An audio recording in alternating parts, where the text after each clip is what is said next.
Growing up, I really enjoyed playing the Pac-Man World games. There was Pac-Man World 1, World 2, and my favorite one being Pac-Man World 3. But if you're a Pac-Man fan, you probably have heard of Pac-Man Adventures. This was an abandoned project that was being considered inside Namco back in 2004, which was set to feature artwork from the legendary animator Don Bluth before being rebooted under Blitz Games as Pac-Man World 3 for unknown reasons. If you look online for Pac-Man Adventures, you can see some of its art shared both as part of the Savannah College of Art and Design digital collection, as well as on Twitter X by Don himself. Unfortunately, not a whole lot is actually known about the project or how it came to pass, but here's my question. Why did Namco want Don Bluth to be involved in the Pac-Man project? Well, to give you a bit of background, Don was involved in creating and directing films like The Secret of Nim, The Land Before Time, and American Tail, just to name a few. Don was also involved in designing and helping produce games like Dragon's Lair and Space Ace. Don's friend, Jeffrey Lujan, a former director of external development at Namco, claims to be responsible for proposing the project to Don. Before Lujan was involved in making games, he previously worked in feature film animation at 20th Century Fox, which is where he first met Don Bluth and his colleague Gary Goldman. Here, he worked with the two legendary animators on two feature film projects, Anastasia and Titan AE, before leaving animation for business school and eventually landing a job as a senior marketing manager at Namco. According to Lujan, Pac-Man Adventures wasn't the first project that Don worked on for Namco. Don was able to contribute cutscene animation for Namco and Argonaut's I Ninja, a 2003 action video game released for the PS2, GameCube, Xbox, and PC.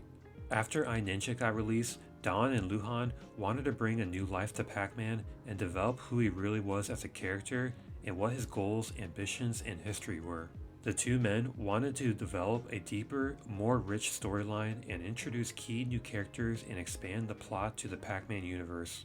It was an obvious choice for Lujan to reach out to Don and Gary, since the two men had some free time in between film projects. They were happy to help. Pre-production was extensive on the project, and Don and Gary would visit Namco offices frequently during that period. They created a really impressive backstory for Pac-Man and designed several environment worlds and new characters. But around this time, Namco seemed to be going under a reorganization process, resulting in the company doing layoffs and only having two internal development teams to spare. As a result, the UK developer Blitz Games was brought on board in the hopes that they would be able to bring Don's vision to life. So what direction did the production of the game make it so it was going to be dark and scary?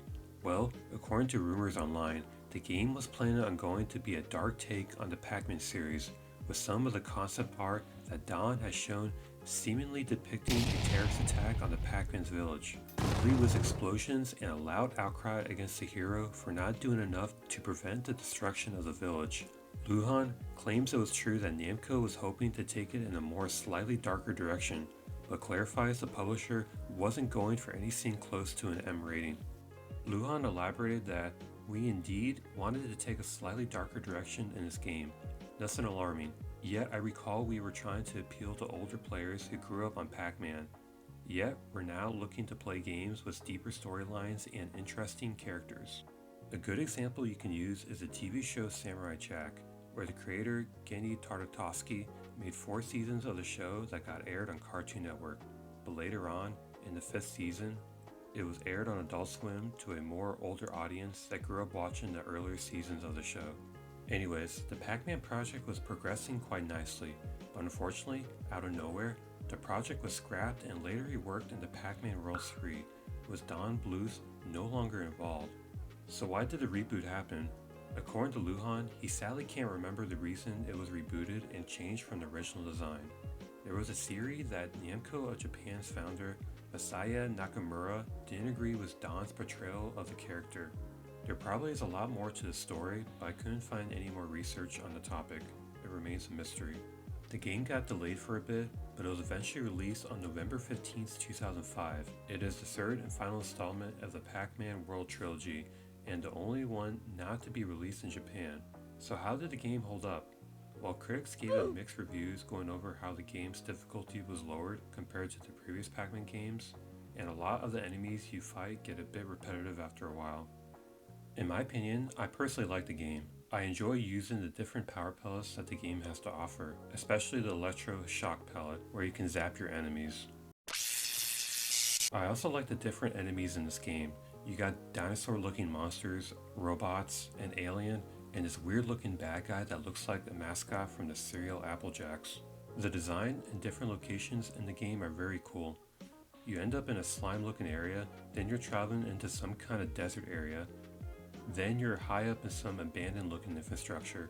This definitely makes the game feel more creepy because you can be walking around for a while without seeing any signs of life. I'm without a doubt liking the location variety that this game offers. This is also the first time we hear Pac-Man speaking. Did someone say cake? It's also cool that the main 4 ghosts help out Pac-Man in World 3 and give him different power perks. Honestly, the game is not perfect, but I definitely like how different it is compared to the other previous Pac-Man World games. If you have some spare time, give this game a try. As always, thanks for watching.